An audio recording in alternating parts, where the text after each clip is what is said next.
అందరికీ నమస్కారం. సో మనము టాపర్ టాక్స్ అనే ఒక ఎపిసోడ్ లాంచ్ చేసిన అనే విషయం అందరికీ తెలిసిందే.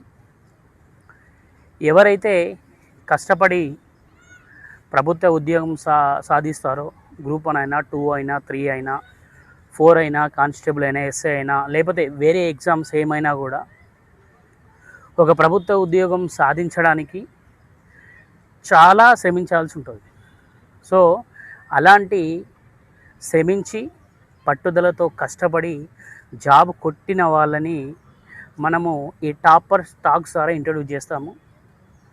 దీని యొక్క మెయిన్ ముఖ్య ఉద్దేశం ఏంటంటే, ప్రభుత్వ ఉద్యోగి సాధించిన వాళ్ళు నెక్స్ట్ ఎవరైతే ప్రిపేర్ అవుతున్నారో యాస్పిరెంట్స్కి వాళ్ళకి సలహాలు సూచనలు ఇవ్వడం, వాళ్ళు ప్రభుత్వ ఉద్యోగానికి ప్రిపేర్ అవుతున్న క్రమంలో వాళ్ళు ఎదుర్కొన్నటువంటి సవాళ్ళు లేకపోతే ఇతర అవమానాలను మనతోని వాళ్ళు షేర్ చేసుకుంటారు. ఇది మన టాపర్ టాక్స్ యొక్క ముఖ్య ఉద్దేశం.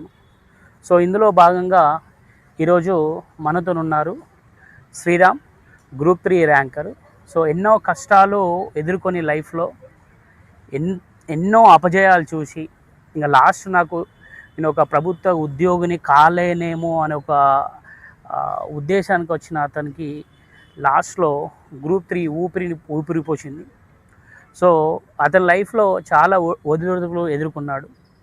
సో వాటిలో మనము తెలుసుకొని మన ప్రిపరేషన్లో ఇన్స్పిరేషన్ ఉండాలని కోరుకుంటూ సో ఈ యొక్క ఎపిసోడ్స్ని టాపర్ టాక్స్ని స్టార్ట్ చేస్తున్నాము. నమస్కారం శ్రీరామ్. నమస్తే అన్న, వినయ్ అన్న. నమస్తే. యా. సో మనము టాపర్ టాక్స్ అనే ఒక ఎపిసోడ్స్ మనము లాంచ్ చేస్తున్నాము. ఎందుకంటే చాలామంది గ్రామీణ బ్యాక్గ్రౌండ్ నుండి వస్తారు, వాళ్ళకి ఏ విధంగా ఎలా చదవాలో తెలియదు. సో దానివల్ల ఆర్థికంగా ఇబ్బంది ఉన్న వాళ్ళు గైడెన్స్ లేకుండా చాలా సంవత్సరాలు తీసుకుంటుంది వాళ్ళు ఒక జాబ్ కొట్టడానికి. సో మనం ఆ క్రమంలో వాటిని తగ్గించడానికే సో ఈ టాపర్ టాక్స్ వాళ్ళకు ఇన్స్పిరేషన్ ఉండాలని మనము ఇది ఒక ఎపిసోడ్ తీసుకొస్తున్నాం. రైట్. సో ఇదంతా పక్క పెట్టేస్తే అసలు మీ బ్యాక్గ్రౌండ్ చెప్పండి, ఎడ్యుకేషన్ బ్యాక్గ్రౌండ్, మీరు ఎక్కడి నుంచి వచ్చారు, ఎలా జరిగింది? నా పేరు శ్రీరామ్, మా నాన్న పేరు కిషన్, మాది యాచారం తండ, నగర్ మండల్, కామారెడ్డి డిస్టిక్ అన్న. Kamareddy district. Okay, nice. So నా చదువు కంప్లీట్ 2013-14లో కంప్లీట్ అయిపోయింది చదువు. చదువు కంప్లీట్ అయిపోయిన తర్వాత బయటకు వచ్చాను. బయటకు వచ్చిన తర్వాత ఏం చేయాలి నాకు అంత ఆలోచన లేదన్న. ఇంట్లో నేనే పెద్దవాడిని, ఎవరు గైడెన్స్ చేసేవాళ్ళు లేరు. సో మీ ఇంట్లో మొత్తం ఎంతమంది? మొత్తం ఆరుగురు. ఆరుగురు. నేను, మా తమ్ముడు, నలుగురు సిస్టర్స్. ఓకే, నలుగురు సిస్టర్స్. నేను సెకండ్ పర్సన్, పెద్ద సిస్టర్, తర్వాత నేను సెకండ్. నాకు ఎవరు గైడెన్స్ ఇచ్చేవాళ్ళు లేరు, నువ్వు జాబ్ చేయాలి అయితే కాదు. సో ఒక 6 months ఐటీ సైడ్ తిరిగాను అన్న, ఘోరంగా తిరిగాను. ఒక కొత్త షూ కొన్నాను, అది అరిగిపోయే వరకు తిరిగాను. ఇంగ్లీష్ రాదు. ఓకే. ఏదో ఒక రౌండ్లో ఫస్ట్ రౌండ్, మెల్లగా first round, second round, third round, fourth round, అట్లా లేదంటే మేనేజర్ రౌండ్లో మొత్తం అక్కడ వరకే ఆగిపోయేది అన్న. నీకు రాదు. అప్పుడు ప్రాంతీయ భేదం కూడా ఉండేది అన్న కొంచెం. అప్పుడు ప్రాంతీయ భేదం నేను ఎదుర్కొన్నాను నిజంగా. సో ప్రాంతీయ భేదం ఉన్న తెలంగాణ వాళ్ళని సపరేట్గా చూడడం, ఆంధ్ర వాళ్ళని సపరేట్గా చూడడం. అంటే ఇప్పుడు ప్రాంతీయ భేదం అన్నారు కదా, అంటే ఏ విధమైన ప్రాంతీయ భేదం ఎదుర్కొన్నారు? ఇప్పుడు ఏపీ వాళ్ళు ఉన్నారు అనుకున్నా, వాళ్ళకు పెద్దగా అదే ఒక ఇప్పుడు ఐటీ జాబ్ కొట్టాలంటే ఒక 6 rounds, 7 rounds, 8 rounds ఉంటుంది అన్న. వాళ్ళ రిఫరెన్స్ ద్వారా ఒక రౌండ్, సెకండ్ రౌండ్కి అయిపోయి జాబ్లు వచ్చేస్తుండే. స్కిప్ అయిపోయి వాళ్ళు జాబ్ వచ్చేస్తుండే. మనకు మాత్రము నీకు ఇంగ్లీష్ రాదు, నువ్వు వెళ్ళిపో, ఎందుకు వస్తున్నావు, నీ బాడీ లాంగ్వేజ్ సరిగ్లేదు, మెయింటైన్ యువర్ డ్రెస్ ప్రాపర్లీ లేదు, మీకు అంత చదువు రాదు అని చెప్పేవాళ్ళు. అలా అయినా కూడా ఇంకా వెళ్తూనే ఉండేవాడిని. అదే టైంలో తెలంగాణ వచ్చింది, ఇంటింటికి 2 లక్షల ఉద్యోగాలు అనేసరికి అది ఎందుకు మనం ట్రై చేయకూడదు, బేస్డ్ ఆన్ రిజర్వేషన్ కూడా ఉంది. సో మరి ఎందుకు కష్టపడకూడదు, కష్టపడి చూద్దాం, తెలంగాణలో ఒక ఉద్యోగం కొడదామని ఈ ఫీల్డ్లో వచ్చాను అన్న. ఎప్పుడు వచ్చారు ఇక్కడికి? 2016-17 పీరియడ్లో వచ్చాను. 16-17. So okay. దాని ముందు మీరు మామూలుగా ఈ ప్రిపరేషన్ రాకముందు, అంటే ఇదంతా పక్క పెట్టేస్తే 10th చాలా వీక్ స్టూడెంట్ అంట మీరు. అవునా? మ్యాథ్స్లో చాలా వీక్, ఇంగ్లీష్ రాదు. సో అసలు ఏ కాంపిటేటివ్ ఎగ్జామ్ చూసుకున్నా ఇప్పుడు ప్రతి దాంట్లో మ్యాథ్స్ ఉంది. గ్రూప్ 2 అయినా, లేకపోతే గ్రూప్ 1 ప్రిలిమ్స్ పేపర్ అయినా, లేకపోతే గ్రూప్ 3 అయినా, ఈవెన్ ఎస్ఐ అయినా కూడా మనకు మ్యాథ్స్ ఉంది, ఇంగ్లీష్ ఉంది. సో దాన్ని మీరు ఎలా ఓవర్కమ్ చేశారు? సో కాంపిటేటివ్ ఫీల్డ్ రాకముందు గవర్నమెంట్ సైడ్ పోయినాను. తెలంగాణ రాకముందు సెంట్రల్ గవర్నమెంట్ సైడ్ వెళ్ళాను బ్యాంక్స్కి. ఓకే. ఒక 3 months అమీర్పేటలో కోచింగ్ తీసుకున్నాను. తీసుకుంటే నా స్ట్రాటజీ చూశాను, మ్యాథ్స్ రావట్లేదు, ఇంగ్లీష్ రావట్లేదు, ఎంత కష్టపడ్డా రావట్లేదు, మరి చక్కగా మన తెలంగాణ రాష్ట్రంలో తెలుగులో చదువుకొని ఉద్యోగాలు కొట్టచ్చు కదా అనే కాన్ఫిడెన్స్ తోటి వచ్చాను. వచ్చిన తర్వాత జిఎస్ మెల్లమెల్లగా వెళ్తుంది, కానీ ఎగ్జామ్స్ రాస్తున్న కొద్దీ ఇంగ్లీష్ పోతుంది, మ్యాథ్స్ అసలుకే రావట్లేదు. ఆ మ్యాథ్స్ ఇంగ్లీష్ రాకపోవడం వల్ల ఈరోజు డీలా పడిపోతున్నాం. ఈరోజు నాకు Group 2 రాకపోవడానికి వన్ ఆఫ్ ది రీజన్ అదే అన్న. మొన్న జరిగిన Group 2 ఫస్ట్ పేపర్ బాగా దెబ్బేసింది అన్న. బాగా దెబ్బేసింది. ఎన్ని సంవత్సరాల అనుభవం, జిఎస్ లో మంచి స్కోర్, మూమెంట్ లో కూడా 100+ స్కోర్ వచ్చి, ఎకనామీలో కూడా 90+ స్కోర్ వచ్చింది. సెకండ్ పేపర్ కూడా ఆల్మోస్ట్ 100 దాకా వచ్చింది. కానీ ఈ పేపర్ బాగా దెబ్బేసింది. బాగా అంటే అసలు నేను న్యూ ఆస్పిరెంట్స్ వచ్చే వాళ్ళకి అదే చెప్తున్నాను, ఖచ్చితంగా అది చిన్న సబ్జెక్ట్ అనేది నెగ్లెక్ట్ చేయకండి. ఇంగ్లీష్ అనేది మెజారిటీ, మ్యాథ్స్ అర్థమెటిక్ రీజనింగ్ చాలా మెజారిటీ అన్న. దాన్ని ఇప్పటికీ ఓవర్కమ్ చేయడానికి నేను ఆ కోచింగ్ సెంటర్ ఈ కోచింగ్ సెంటర్ తిరిగాను. పట్టు అయితే వచ్చింది, కానీ జాబ్ మరి ఆ లెవెల్లో పట్టు అయితే రాలేదన్న. ఓకే. సో మీరు అంటే మనము ఈ అంటే ఒక ఆస్పిరెంట్గా ఉన్నప్పుడు అండ్ ఇప్పటికీ స్టిల్ అప్పుడు ఇప్పుడు ఎప్పుడైనా కూడా మీరు ఎప్పుడు చూసినా కూడా పొద్దున 5 నుంచి వెళ్ళి రాత్రి 11 వరకు సెంట్రల్ లైబ్రరీలో అదే చైర్ కత్తుకొని ఉంటారని చాలామంది చెప్పారు. మనకు మ్యూచువల్గా ఉన్న ఫ్రెండ్స్ చెప్పారు, లేకపోతే కొత్తగా ఎవరన్నా అక్కడికి వచ్చినప్పుడు, అంటే నేను పాడ్కాస్ట్ స్టార్ట్ చేసే ముందు ఉన్న వాళ్ళు కూడా చెప్పారు. అంటే ఆ విధమైన ఒక నిప్పు రవ్వ లాంటి సిచ్యువేషన్ రావడానికి ఓకే, జాబ్ కొట్టాలనే ఒక ఉద్దేశం ఉంటుంది, ప్రతి ఒక్కరికి ఉంటుంది. కానీ లైఫ్లో అంటే నువ్వు ఆ చైర్కు ఒక బంకలాగా అతకపోవడానికి కొన్ని అవమానాలు నీ లైఫ్లో చాలా ఫేస్ చేసావని నేను విన్నాను. అంటే కొన్ని చెప్పరాని అవమానాలు ఫేస్ చేసావని అన్నాను. అందులో కొన్ని ముఖ్యమైనవి, అంటే మన ఆస్పిరెంట్స్కి చిన్న అవమానం రావడంతోనే నేను సాఫ్ట్వేర్కి వెళ్ళిపోతా, లేకపోతే చిన్న జాబ్ చేసుకుంటా, సొసైటీ కోసము ఏదో ఒకటి చేస్తుంటారు. నా కోసం, వాళ్ళ కోసం కాకుండా సొసైటీ కోసం చేస్తూ ఉంటారు. సో వాళ్ళకొక కొంచెం కనువిప్పు కలగడానికి నువ్వు ఫేస్ చేసిన అవమానాలు చెప్పండి. కరెక్టే అన్న. అయితే 2022 వరకు ఒక రకమైన అవమానం ఉంది, 22 నుంచి ఈ ఉద్యోగం రావడానికి ఒక అనుమానం ఉంది. సరే, 2022 ముందు చెప్పు. అయితే ఇక చిన్న కరెక్షన్ చెప్తాను మీకు. ఏంటంటే మీరు విన్నది నిజమే. ఇంతకుముందు నేను లైబ్రరీలో మార్నింగ్ 5 నుంచి నైట్ 11 వరకు చదివాన్ని. కానీ జరిగిన అవమానాలు, అప్పులు, బాధలతో కొన్నిసార్లు నిద్ర పట్టకపోయేది. సో ఏం చేశానంటే తర్వాత లైబ్రరీ నుంచి ప్రైవేట్ స్టడీలకు జాయిన్ అయిపోయి నైట్ మొత్తం అన్న. ఇప్పుడు నా స్టడీ హాల్లో మీరు మై ప్లేస్ స్టడీ హాల్ నాది. తర్వాత మై ప్లేస్ స్టడీ హాల్లో ఎవరిని అడిగినా చెప్పండి, మార్నింగ్ 5కి పడుకునేవాడిని, నైట్ అంతా చదివేవాడిని. తర్వాత డే మొత్తం స్కిప్ చేశాను. ఇక ఆ అవమానాలు, నిద్ర పట్టకపోతుంది ఏం కావాలనేది. సో నైట్ అంతా వేస్ట్ అవుతుండే, డే చదవడము, నైట్ నిద్ర పట్టకపోతే నెక్స్ట్ డే అది ఎఫెక్ట్ అవుతుండే. సో ఏం చేశాను, డే మొత్తం పడుకోవడం, డే ప్రశాంతంగా నిద్ర వస్తుండే కొంచెం ఎంతో కొంత, నైట్ మొత్తం చదివాడిని అన్న. తర్వాత మొత్తం నైట్ చదివాడిని. సో అవమానాలు అంటే ఇక స్టార్ట్ అయింది అన్న. 2016 నుంచి కొన్ని చిన్న అవమానాలు స్టార్ట్ అయినాయి. ఒక ఇన్సిడెంట్ చెప్తాను మీకు ఎగ్జాంపుల్గా. తెలిసిన అన్ననే బాగా క్లోజ్ ఉన్నాడు, పెళ్ళికి పిలిచిండు. సొంత పెద్దనాన్న వాళ్ళ కొడుకు పిలిచాడు. పెళ్ళికి వెళ్ళాము. పెళ్ళికి వెళ్తే ఫోటో సెషన్లో నా పక్కన ఒక 4 ఫ్రెండ్స్ ఉన్నారు. 4గురికి వాళ్ళు జాబ్ చేస్తున్నారు. నాకు జాబ్ లేదు. జాబ్ లేకపోతే ఫోటో సెషన్లో వాళ్ళ ఫ్యామిలీకి, వాళ్ళ మిస్సెస్ అంటే మా వదిన వాళ్ళ ఫ్యామిలీకి పలానా వినయ్, పలానా ఈ పర్సన్ అని పరిచయం చేసి, అంటే గవర్నమెంట్ అందులో చేస్తాడు, బ్యాంకులో జాబ్ చేస్తున్నాడు అని చెప్పాడు. నా దగ్గర వచ్చేసరికి జాబ్ చేయకపోయినా మా తమ్ముడు కష్టపడుతున్నాడు, ప్రిపేర్ అవుతున్నాడు గవర్నమెంట్ కోసం అని చెప్తే అది నాకెంతో ఒక పాజిటివ్ వే లాగా అనిపించేది. కాకపోతే అది కూడా చెప్పలేదు. నా దగ్గరకు వచ్చేసి ఆపేశాడు. తర్వాత చాలా అవమానాలు. ఏ ఫంక్షన్కి వెళ్ళేవాడిని కాదు, ఎవరు పిలిచకపోయేవాళ్ళు కాదు. తర్వాత ఊర్లో అందరూ నవ్వుకోవడం స్టార్ట్ చేశారనమాట. వాడు మెంటల్, పిచ్చోడు అన్నారు. ఇప్పటికీ మీరు మా తండ్రికి వెళ్ళి అడగండి. ఒక ఈ జనరేషన్ ప్రిపేర్ అవుతున్న వాళ్ళు కూడా ఉన్నారు ఇక్కడ పిల్లలు, వాళ్ళని కూడా అడగండి. వాడు పిచ్చోడు, వాడితోటి మాట్లాడతారు, వాళ్ళతో ఏం కలవకండి అని చెప్పేవాళ్ళన్న. పిచ్చోడు అయిపోయాడు, ఆల్మోస్ట్ చదివి పిచ్చోడు అయిపోయాడు, వాడికి ఏం రాదు, నెక్స్ట్ కొన్ని రోజులు అయితే వాడు చచ్చిపోతాడు కూడా అనే స్టేజ్కి వచ్చేసింది.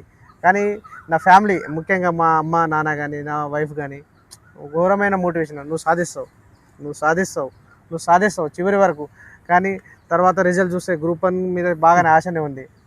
తెలుగు మీడియంలో రాశాను, చాలా కష్టపడ్డాను కానీ అది రాలేదు, నా అదృష్టం లేదు ఇక. తెలుగు మీడియం అని అనుకున్నాను కాదు, నాకు రాలేదు ఇక, అదృష్టం లేదన్న అంతే అనుకోవాలి. తర్వాత గ్రూప్ 2 అన్న, గ్రూప్ 2 కూడా బాగా కష్టపడి రాసాను, 100% జాబ్ వస్తుంది అనుకున్నా కన్ఫామ్. కానీ ఇండియా అన్ని మ్యాచ్ గెలిచి ఫైనల్లో ఓడిపోయినట్టు.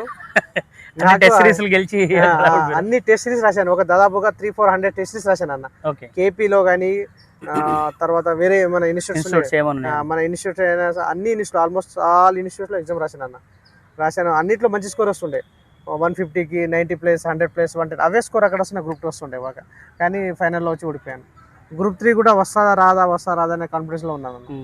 ఒక సైడ్ చూస్తే అవమానాలు, ఒక సైడ్ చూస్తే నేను ఏమవుతున్నాను, ఒక సైడ్ చూస్తే బాధ్యత ఫ్యామిలీ, వీళ్ళ కోసమైనా బతకాలనిపిస్తుంది.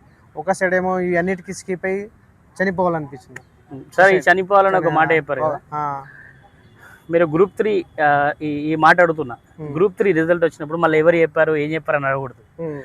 గ్రూప్ 3 రిజల్ట్ వచ్చినప్పుడు రిజల్ట్ చూస్తూ ఒకవేళ రిజల్ట్ రాకపోతే నేను చనిపోవడం, రిజల్ట్ వస్తేనేమో ఓకే మనం ఆ రూమ్లోకి వెళ్ళి బయటకు వచ్చేసి మన వాళ్ళకి చెప్పుదాము, రిజల్ట్ రాకపోతే చనిపోదాం అని ఒక అది అనుకున్నారంట. అది నిజమే అన్నది. ఓకే, అయితే ఏం జరిగిందంటే యాక్చువల్లీ అంత ముందు ఆలోచన ఉండే, చేయాలా వద్దా మరి ఏదైనా సాధిద్దామా, బయటకు వెళ్తామా, బయటకు వెళ్తే వాడు ఫెయిలియర్ పిచ్చోడు, వాడి వల్లే కాలేదు, నీ వల్ల ఏమవుతుంది, వాడు 10 సంవత్సరాలు చదివాడు వాళ్ళ వల్ల కాలేదు, నేను ఒక రాంగ్ ఎగ్జాంపుల్ అయిపోతా సొసైటీ. నేను 10 ఇయర్స్ కష్టపడి సాధిస్తే ఒక ఉద్యోగము, అది ఒక ఎగ్జాంపుల్ అవుతుంది, అది ఇన్స్పిరేషన్ అవుతుంది. మరి ఇన్స్పిరేషన్ అవుదామా చనిపోదామా అనే ఆలోచనలో ఉండేవాడిని. సడన్గా రిజల్ట్ అన్నారు, తెల్లారి రిజల్ట్ వచ్చిన తర్వాత ఆ రోజు బాగా ఇక ఏం చేయాలో అర్థం కావట్లేదు అసలు, వస్తే ఏంటి రాకపోతే ఇలా. సరే ఒక రూమ్లో వెళ్ళిపోయాను అన్న, వెళ్ళిపోయి అట్లే కూర్చున్నా, ఫ్యామిలీని ఇంటికి పంపించాను, ఒంటరిగా ఉన్నాను. వస్తే విజేత, లేదంటే ఇక అదే మీరు చెప్పినట్టే అదే అంతే. సో క్షణం గడుపుతున్నాను అన్న. సో 100% రాకపోతే మాత్రము ఎంత మోటివేషన్ చేసుకున్నా, అరే బతకాలి, అరే ఇప్పుడు చనిపోయాడు ఏంద్రా, చనిపోయి ఏం సాధిస్తే అందరు తిడతారు. అవును, అందరు తిడతారు, కానీ తిట్టించుకోవాలా, మరి నిలబడేయాలా. కానీ అయినా గుండెకి ధైర్యం చాలట్లేదు అన్న, అసలు చాలట్లేదు. 8 o'clockకి రిజల్ట్ వచ్చింది, చూస్తే నంబర్ ఉంది, 1కి 10 సార్లు ఫోన్ చూశాను, వచ్చింది, కళ్ళలో నీళ్ళు ఆగలేదు. జెర్సీ ట్రైన్ రిపీట్ చేశాను, కంటిన్యూ కళ్ళలో నీళ్ళు ఆగలేదు. అమ్మ నాన్న ఫోన్ చేసిన, మా నాన్న ఘోరంగా ఏడవడం స్టార్ట్ చేసిండు, ఫ్యామిలీ అందరం ఏడవడం స్టార్ట్ చేశారు. తెలిసి ఒక ½ an hour ఏడ్చామన్న. ½ hour ఏడ్చిన తర్వాత ఈ జీవితంలో నేను ఇది ఒక ఊపిరి పోసింది అన్న, గ్రూప్ 3 అనేది ఒక ఊపిరి పోసింది. అందులో చాలా మంది వేరే మన కొందరు సపోర్ట్ కూడా ఉంది అందులో, ఆ జాబ్ రావడానికి కొందరు సపోర్ట్ కూడా ఉంది, వాళ్ళకి థ్యాంక్స్ చెప్పుకున్నాను ఫస్ట్. ఇప్పుడు ఈ జర్నీలో అంటే మీకు మ్యారేజ్ ఎప్పుడైంది? నాకు 2019లో అయింది. 19లో లవ్ మ్యారేజ్ 19 నుంచి వెళ్ళి 25 వరకు ఇన్ని అవమానాలు భరిస్తూ మీతోని మీ బెటర్ ఆఫ్ మీ వైఫ్ ఎన్ని అవమానాలు భరిస్తూ ఒక్కరోజు కూడా మిమ్మల్ని నిరుత్సాహపడకుండా నువ్వు వెళ్ళి చదువు, నేను కావాలంటే పిల్లల్ని చూసుకుంటా అని ఒక వైఫ్ దొరకడం అనేది నీ అదృష్టం. ఎస్ అన్న. రెండవది ఆమె పాత్ర ఇందులో చెప్పు ఒకసారి, ఎలా ఉంది? సరే తల్లిదండ్రులు అంటే మనం ఉంటారు చిన్నప్పటి నుంచి, ఇప్పుడు వైఫ్ వచ్చింది మనకు. సో అంటే వైఫ్ ఎట్లుంటుందంటే ఒక్కొక్కరికి ఒక్కో రకంగా ఉంటుంది. అవును, అది నిజం చెప్పాలంటే. సో అంటే మీకు సక్సెస్ రావడానికి, ఈ సక్సెస్ వచ్చే వరకు మీ వైఫ్ రోల్. 2019లో నేను మ్యారేజ్ చేసుకున్నాను. నా మ్యారేజ్ కూడా అవమానంతో స్టార్ట్ అయింది. నా మ్యారేజ్ రోజు ఒక నా జూనియర్ అనమాట, ఆయనకు ఎగ్జామ్ వచ్చింది, జాబ్ వచ్చింది ఆయన మ్యారేజ్ ఉంటే. ఇదేం పెళ్ళి అంటే అది అక్కడ గవర్నమెంట్ జాబ్లు ఉంటారు, అందరు ఉంటారు, అలా ఒక్కొక్క శారీ ₹1,00,000 ఉంది, ఇక్కడ ఏముంది ఏం లేదు అని అక్కడ నుంచే కంపారిజన్ స్టార్ట్ అయింది. నా మ్యారేజ్ మొదటి రోజు నుంచి అవమానం స్టార్ట్ అయింది. కానీ నా భార్య నన్ను బాగా అర్థం చేసుకుంది. ఏమైందంటే అన్న, మ్యారేజ్ అయిపోయిన తర్వాత ఒక 50,000 తీసుకొని వచ్చాము ఊరికెళ్ళి. 50,000 తీసుకొచ్చి యశ్వంత్ నగర్లో సింగిల్ రూమ్ తీసుకున్నాము. హస్బెండ్ ఇద్దరము కష్టపడి, ఇద్దరు స్టేట్ గవర్నమెంట్కి వద్దు, నువ్వు సెంట్రల్ ప్రిపేర్, మా వైఫ్ అన్నది నేను సెంట్రల్ ప్రిపేర్ అవుతాను. మన ఇక్కడ యశ్వంత్ నగర్లో శ్రీధర్ సిసి ఉండే, శ్రీధర్ సిసి ఉండే, కొత్త పడింది. నేను బ్యాంక్కి వెళ్తాను, బ్యాంక్ ఎవ్రీ ఇయర్ నోటిఫికేషన్ ఉంటుంది, నువ్వు స్టేట్ గవర్నమెంట్కి వెళ్ళు. సో ఎవరో ఒకరు సెట్ అయినా కూడా తర్వాత 5-6 years మనము ఈ సెకండ్ పర్సన్ ప్రిపేర్ కావచ్చు, లైఫ్ బెటర్ లైఫ్ ఉంటుంది అనే ఆలోచనతోటి శాసనగర్ వచ్చామన్న. ఎప్పుడు వచ్చామంటే 2019 జూలైలో వచ్చాము. 2019 జూలైలో వచ్చాము. ఒక 6 months బాగానే గడిచింది. వచ్చిన పైసలు కూడా బాగానే ఉన్నాయి. ఇంకా అప్పు అడగాల్సిన టైం లేదు. అప్పుడు తీసుకున్న పైసలతోటి షాప్ జరుగుతున్న టైంలో కరోనా దెబ్బేసింది బాగా. కరోనా దెబ్బేసింది. సో కరోనా దెబ్బేసింది, ఏం చేయాలో తెలియదు. ఊరికి వెళ్ళాము. అదే ప్రజలు బాబు పుట్టాడు. ఇక ఏం చేయాలి, అసలు పైసలు లేదు. బాబు పుట్టాడు, మరి ఎవరిదైనా పైసలు అడగడమో కాదని 1 year వ్యవసాయం చేశాను. మీరు ఇంటికి వెళ్ళినప్పుడు అక్కడ ఒక అవమానాలు జరిగినాయి అంటే కొన్ని చిన్న చిన్న, అవేంటి అసలు? అవి చెప్పుకుంటే బాగానే ఉంది అన్న, కానీ ఏం చేస్తాం ఇక ఆ రోజు కలిసిపోయి. ఆర్థిక పరంగా అవమానపడ్డా, సామాజిక పరంగా అవమానపడ్డా. కానీ మీలో ఒక గొప్ప విషయం ఏంటంటే, అందరూ మెచ్చుకోవాల్సిన విషయం ఏంటంటే, ఎన్ని అవమానాలు ఎదురైనా ఒక రాయిలాగా నిలబడి మనసును రాయి చేసుకొని ఎన్నో అవమానాలు ఎదుర్కొని లాస్ట్కి శ్రీరామ్ తెలంగాణ గవర్నమెంట్లో ఒక ప్రభుత్వ ఉద్యోగి అని ఒక ముద్ర వేసుకున్నారు. ఓకేనా? సో ఇన్ని అవమానాలు అనేవి ఆ ఒక్క సెకండ్తోనే వెళ్ళిపోయినాయి. ఓకేనా? సో ఇది ఒకటి. 2, మీరు ప్రిపేర్ అయ్యే క్రమంలో ర్యాపిడో నడపడము, జొమాటోలు నడపడము, స్విగ్గీ చేయడం, ఇవన్నీ చేశారు. సో ఆ జర్నీ ఎలా చూశారు? ఇప్పుడు ఫ్యామిలీని తెచ్చుకున్నాను. 2023లో ఫ్యామిలీ మెయిన్స్ క్వాలిఫై అయ్యాను నేను. గ్రూప్ 1 మెయిన్స్ క్వాలిఫై అయినప్పుడు అంతకుముందు కామారెడ్డిలో ప్రిపేర్ అయ్యాను. కామారెడ్డిలో ప్రిపేర్ అయినప్పుడు చిన్నగా రియల్ ఎస్టేట్ బ్రోకర్ పనిచేశాను. రియల్ ఎస్టేట్ బ్రోకర్ చేశాను. ఒక 4-5 ప్లాట్లు అమ్మాను. అప్పుడు కామారెడ్డిలో అమ్మాను. వచ్చిన పైసలతో ఫ్యామిలీని గడపడము, కొంచెము ఇంటి నుంచి సాయం అందేది. అప్పుడు ఏదైనా రైస్ కానీ వెజిటబుల్స్ కానీ ఇంటి నుంచి వచ్చేది. అక్కడ ప్రిపేర్ అయ్యాను. మెయిన్స్ క్వాలిఫై అయ్యాను. ఫస్ట్ మెయిన్స్ క్వాలిఫై అయ్యాను. మెయిన్స్ కోసము హైదరాబాద్ వచ్చేసాను. నా వైఫ్కి అప్పుడే బాబు పుట్టాడు కాబట్టి తను ప్రిపరేషన్ ఆపేసింది. మొత్తానికి కంప్లీట్లీ ప్రిపరేషన్ ఆపేసి ఇంట్లోనే బాబుతో గడపడము, ఇంట్లో పని చేయడం. నువ్వు చదువు, నీకు జాబ్ వచ్చిన తర్వాత నా ప్రిపరేషన్ స్టార్ట్ చేస్తాను. నేను అప్పటి వరకు నేను ప్రిపేర్ అవ్వను, నేను ఇంటికి చూసుకుంటాను, మీరు చదవండి. సో అదే కాన్ఫిడెన్స్గా హైదరాబాద్ వచ్చామన్న. 2023లో రూపాయి చిల్లి కావాలేదు రూపాయలో. మా బావ ఉండే, మా బావ సీను బావ అని ఉండే. అయినా తనకు 2 తులాలు బంగారం ఇచ్చింది నాకు. 2 తులాలు బంగారం ఇచ్చి, రైస్ ఇచ్చి, ఇక్కడ హైదరాబాద్లో రూమ్ షిఫ్ట్ చేసి వెళ్ళిపోయాడు. వెళ్ళిపోయిన తర్వాత 1 monthకి యాక్సిడెంట్లో చనిపోయాడు. ఆయన బతుకుంటే సక్సెస్ చూసుకోవచ్చు.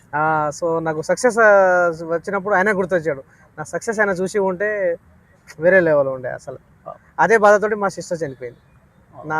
నన్ను ఆర్థికంగా ప్రోత్సహించిన వాళ్ళిద్దరూ ఈరోజు నా కళ్ళ ముందు లేరు. అది గ్రూప్ 2 ఎగ్జామ్ ఉన్న టైంలో నుంచి మా సిస్టర్ చనిపోయింది. సో ఎన్నో బాధలు, పెయిన్ ఉంది. వచ్చిన తర్వాత ఏమైందంటే ప్రిపరేషన్ అన్న. ఇప్పుడు ఫ్యామిలీ ఉంది, హైదరాబాద్ తెచ్చాను, ఏం పర్లేదు, సంపాదించడానికి కాదు, జస్ట్ రూమ్ రేట్ కట్టాలి, 3 పూటలు తిండి తినాలి, వెజిటేబుల్స్ ఉండాలి, చదువుకోవాలి. స్టడీబుల్ ఏం చేయాలి? డైలో 24 hours ఒక 2 గంటలు పని చేస్తే ఒక 500 వస్తాయి అన్న. ర్యాపిడో, జొమాటో కొట్టేవాడిని బైక్ తోటి. కొట్టేసిన తర్వాత నేను నైట్ చదవడానికి వన్ ఆఫ్ ది రీజన్ అదే అన్న. డే టైంలో పని చేసేవాడిని కొంచెం ఒక 2 hours అట్లా ర్యాపిడో, జొమాటో కొట్టి ఆ వచ్చిన పైసలతోటి ఫ్యామిలీని వెజిటేబుల్స్ కొనడం కానీ, పిల్లల్ని ఏదైనా కొనడం కానీ చేసి నైట్ వచ్చి చదువుకునేవాడిని. మళ్ళీ తెల్లారి 5కి పోయి పడుకునేవాడిని. నేను పడుకునే 5కి తర్వాత నా బాబు స్కూల్కి వెళ్ళేవాడు. ఒక బాబు స్కూల్కి వెళ్ళేవాడు. నేను లేచి 3:30, 4కి వచ్చి మళ్ళీ ఫ్రెష్ అప్ చదివాడిని. మళ్ళీ ర్యాపిడో, జొమాటో కొట్టడం, మళ్ళీ చదవడం. గ్రేట్. అలా ఫ్యామిలీని పోషించు ఎక్కడ గివ్ కాలేదు. కానీ ఈ గ్రూప్ 3 రిజల్ట్ ముందు మాత్రం ఈ ఆలోచన వచ్చింది, చనిపోవాలనే ఆలోచన వచ్చింది. అది ఒక్క తప్ప ఎక్కడ ఆలోచన రాలేదు. కొట్టాలి అంటే అది రావడం అనేది తప్పు. నేను తర్వాత చాలా జీవితంలో చాలా మంది చాలా రకాలుగా అవమానపడ్డ వాళ్ళే. ఎవరిని చూసినా కూడా పెద్ద స్థాయిలో ఉన్న వాళ్ళందరూ అవమానపడ్డ వాళ్ళే. సో అలా చనిపోవడం అనేది తప్పు. నేను దాన్ని ఖండిస్తున్నా. బట్ ఏంటంటే ఆ సిచ్యువేషన్ నుండి, అంటే మన ఫేస్లో ఏడుపు నుంచి నవ్వుకు వచ్చిన ఆ ఏడుపు నుంచి నవ్వుకు వచ్చే స్థాయిలో అది చిన్నదైనా కావచ్చు, 1 సెకండ్ అయినా కావచ్చు. ఆ 1 సెకండ్లో దాదాపు ఒక 10 సంవత్సరాల కష్టం ఉంటుంది. ఓకే, ఇవన్నీ ఒక పార్ట్ ఆఫ్ ద జర్నీ. అయితే మన ఆస్పిరెంట్స్ ఇప్పుడు ఎవరైతే అప్కమింగ్ 2 అయినా 3 అయినా, ఎస్ఐ కానిస్టేబుల్ అయినా, గ్రూప్ 1 అయినా, ఏదైతే ప్రిపేర్ అయిదామని అనుకుంటున్నారో వాళ్ళకి ఇచ్చే మీరు సలహా ఏంటి? ఫస్ట్ నేను సలహా ఇచ్చేది ఏంటంటే అన్న, సీనియర్ ఆస్పిరెంట్ కూడా చాలా మంది ఉన్నారు మన దగ్గర. ఇక్కడ 5-6 years నుంచి చదివే వాళ్ళు కూడా ఉన్నారు. ఇప్పటికీ అశోక్నగర్లో ఉన్నారు. నాకు తెలిసిన వాళ్ళు కూడా చాలా మంది ఉన్నారు. కొందరు గివ్ అప్ అయి వెళ్ళిపోయిన వాళ్ళు ఉన్నారు. వచ్చే ఆలోచన కూడా ఉంది. నేను కొత్త వాళ్ళకు కూడా వచ్చే వాళ్ళకి చెప్పేది ఏంటంటే అన్న, ఎప్పటికీ నిరుత్సాహపడకండి, గివ్ అప్ అనేది అవ్వకండి. నాలాంటి ఆలోచన మీకు రాకండి. జీవితంలో చాలా మార్గాలు ఉన్నాయి బతకడానికి.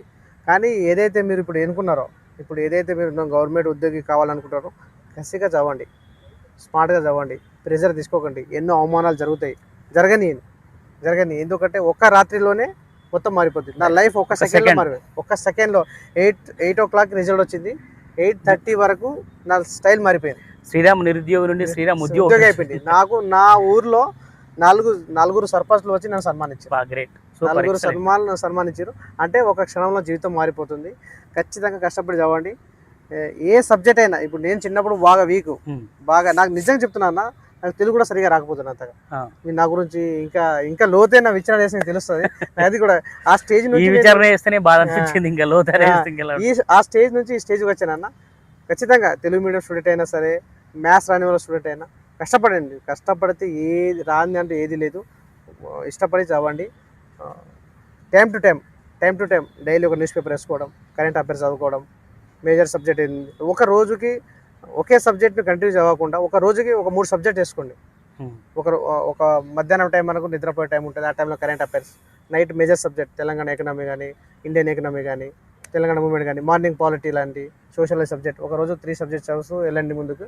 ఖచ్చితంగా మీరు కూడా ఈ ఇయర్ కాకుండా నెక్స్ట్ ఇయర్ అయినా మీరు కూడా ఉద్యోగిగా ఉంటారు. ఓకే.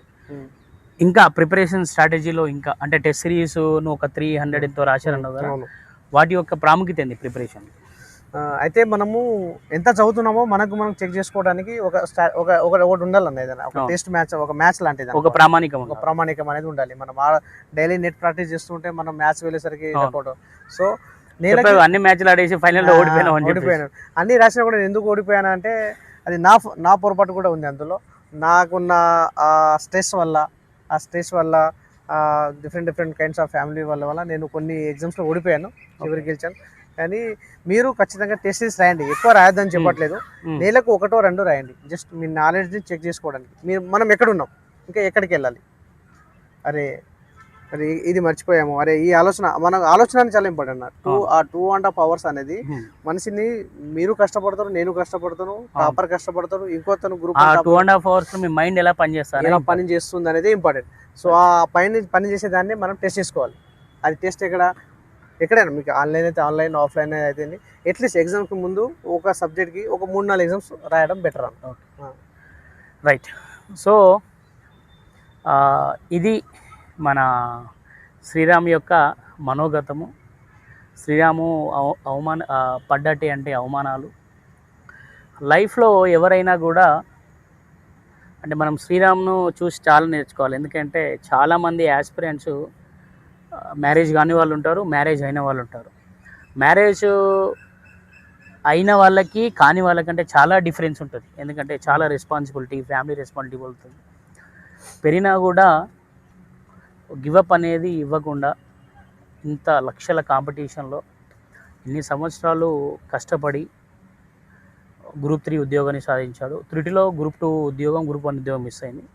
కానీ ఫ్యూచర్లో మాత్రము నువ్వు పక్కా Group 1 ఉద్యోగం కొట్టాలి, Group 2 ఉద్యోగం కొట్టాలి.